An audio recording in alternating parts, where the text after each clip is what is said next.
Na na na na na.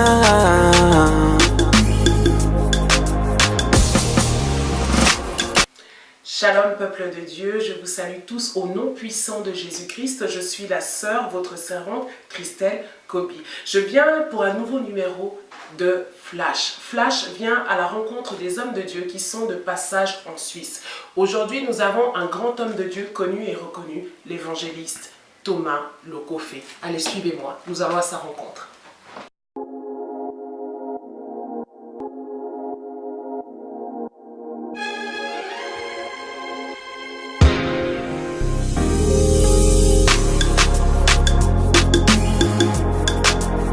Na na na na na.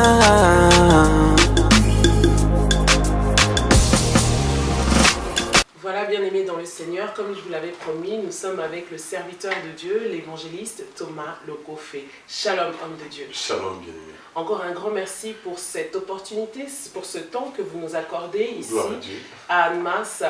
Homme de Dieu, qu'est-ce que vous pouvez dire aux personnes qui ne vous connaissent pas? Parce que vous êtes connu et reconnu, oui, mais il y a encore des gens qui ne vous connaissent pas. Est-ce que vous pouvez vous présenter en quelques mots? Présenter en quelques mots. Je m'appelle Thomas Lokofé, le mari de mes filles, le papa de Daniel, Josias, Marie-Ange, Jemima et Lionel. Amen. Bon, j'ai 5 enfants et je suis évangéliste et artiste et musicien aussi, donc j'ai 2 casquettes, évangéliste et puis artiste et musicien, chanteur. Je suis le fils de l'apôtre Emmanuel Biémoulaya. Je suis un fils de Cité Bethel. J'ai commencé tout petit, je crois à l'âge de 12 ans, 13 ans, j'ai commencé à chanter à l'église Bethel et jusqu'ici je continue à le faire. Donc j'ai un long parcours avec Dieu, parce qu'on a commencé tout petit et jusqu'ici nous sommes en train de... Donc j'ai commencé à l'église Cité Bethel, tout petit, en train de chanter à l'Écodim pour la gloire du Seigneur. Et on a continué avec Dieu à un certain âge où l'adolescence, la rébellion était venue. Et nous sommes allés voir un peu de l'autre côté de la musique dite profane. Je passais un temps chez Quartier Latin. Je passais aussi un temps c'était à Zaïko d'abord, et puis Quartier Latin. Et puis dans la musique du quartier, j'ai grandi à l'Imité. On avait un groupe à l'Imité où on chantait, voilà. Et dans tout ce que je faisais, en fait, ma mère n'était pas contente. Elle voulait que je chante pour Dieu. Et à un certain moment, je suis revenu chez Jésus-Christ. Et le Seigneur m'a encore accueilli et jusqu'ici. Amen. Voilà. Amen. Merci beaucoup, homme de Dieu. On va rentrer rapidement dans le vif du sujet. Aujourd'hui, on voit beaucoup d'hommes de Dieu qui ont commencé par exemple chantres et maintenant qui sont devenus pasteurs, évangélistes comme vous. Est-ce que vous pouvez expliquer au peuple de Dieu, parce que beaucoup ne comprennent pas, se disent mais comment ça se fait qu'il était chantre, maintenant il est évangéliste, maintenant il est pasteur. En fait, si vous pouvez nous donner une explication par rapport à ça, donner au peuple de Dieu. Il n'y a pas une explication. Quelqu'un qui était menuisier, quand le Seigneur l'a appelé, il devient pasteur. Quelqu'un qui était magicien, et le Seigneur l'a appelé, il devient pasteur. Quelqu'un qui était, je ne sais pas moi, un PDG dans une entreprise, le Seigneur l'a appelé, il est devenu pasteur. En fait, on a la chose en nous. Quand l'homme est né, il a la chose en lui.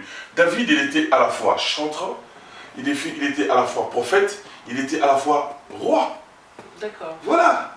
Donc on a la chose en nous, et au temps fixé par Dieu, la chose sort. Et quand on n'est pas encore consacré, ou soit pasteur, soit évangéliste, les gens qui vivent tout autour de vous vont remarquer la chose. Dire, ah, mais non, la personne a quelque chose comme si... Moi, on m'a consacré comme évangéliste.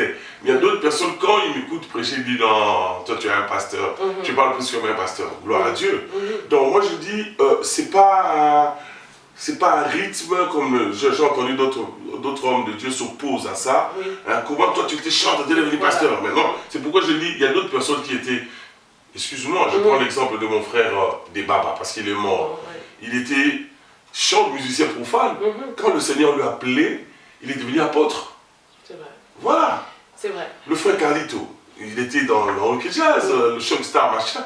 Quand le Seigneur lui a appelé, il est pasteur.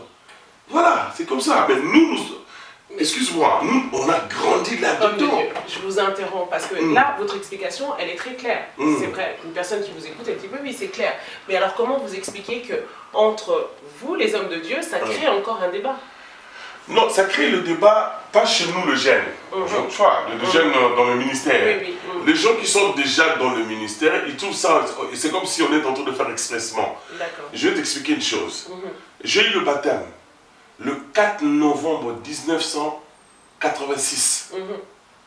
Je répète bien, le 4 novembre 1986. Aujourd'hui, j'ai plus de 33, 32 ans dans le Seigneur. C'est à peine quand j'ai 30 ans dans le Seigneur qu'on m'a consacré comme ministre de Dieu. Vous voyez, le pasteur Joël était là. Et le pasteur Joël de Almas. Le pasteur, oui. Parce que nous sommes aussi dans ces locaux. locaux. Le pasteur Joël Mabenzanga. Mabenzanga, oui. Voilà. Nous a accueillis dans ces locaux. Voilà. Il était le jour de ma consécration.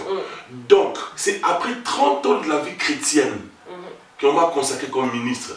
Je n'étais pas pressé, j'avais pris tout mon temps. Et j'aime chanter jusqu'aujourd'hui. Ça ne m'a pas dérangé. Ah non, je suis devenu, là j'ai avancé, il faut plus que je reste chante, je dois. Non, je fais comme je chante aujourd'hui. J'aime faire ça. J'aime chanter. Quand le Seigneur m'a amené dans le ministère, j'ai dit gloire à Dieu. Donc c'est après 30 ans de la vie chrétienne qui m'est responsablement consacré comme pasteur. Ça allait être un peu dérangeant. Quelqu'un qui vient de se convertir 2 ans dans la vie chrétienne et directement il devient pasteur. Là, moi aussi, ça me dérange, ça me choque un peu.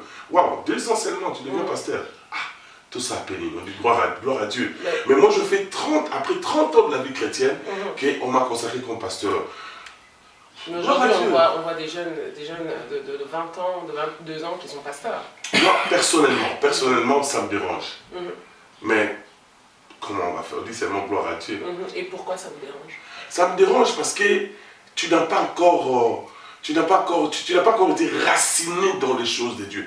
Maman, la Bible, c'est pas 2-3 versets. Exactement. Ah, la Bible, c'est pas facile, hein. C'est pas facile. Moi, aujourd'hui, j'ai 33 ans dans la vie chrétienne, mais il y a des choses, des fois, quand on prêche, il dit waouh, ça, je l'ai jamais entendu. Tu vois, et imagine-toi quelqu'un qui a fait 2 ans, 3 ans, 5 ans. Tu vois. Donc, nous, on a eu la chance de grandir dans l'église, par exemple, comme Cité Bethel, chez l'apôtre Mbi, où on a écouté des enseignements. Et un homme dans la vie chrétienne grandit par des enseignements, pas par de prédication. Vous voyez, on a tellement, on a magasiné des choses. Et aujourd'hui, par la grâce du Seigneur, nous sommes en train de donner ce qu'on avait magasiné. Amen. Tu vois, quelqu'un qui a magasiné pendant 30 ans et une personne qui a magasiné pendant 5 ans, leur magasin est différent. Tu vois? Mais après, est-ce que quand on parle de la grâce, par exemple, que cette grâce de Dieu, que c'est inné, on a personne, elle n'a pas eu besoin, par exemple, de rester pendant... Voilà, elle a une grâce plus particulière qu'une autre personne qui a fait 30 ans, par exemple. Attends, je vais te dire une chose. Tu sais, les choses qu'on prêche, c'est les choses qu'on a magasinées en nous. Amen. C'est que tu as déjà écouté. C'est ce que nous sommes en train de prêcher. Si tu n'as pas beaucoup écouté, tu auras aussi des problèmes. Personne ne va me contredire. Moi, je me rappelle, il y a des fois des choses que j'ai écoutées il y a des années. Des fois, quand je suis en train de prêcher, les choses là viennent dans ma tête. Le Saint-Esprit pousse ces choses-là que j'ai déjà. C'est comme la carte mémoire en fait. Vous voyez, c'est comme la carte mémoire. Tu ne peux pas perdre quelque chose que tu as mis dans une carte mémoire. C'est comme ça notre cerveau.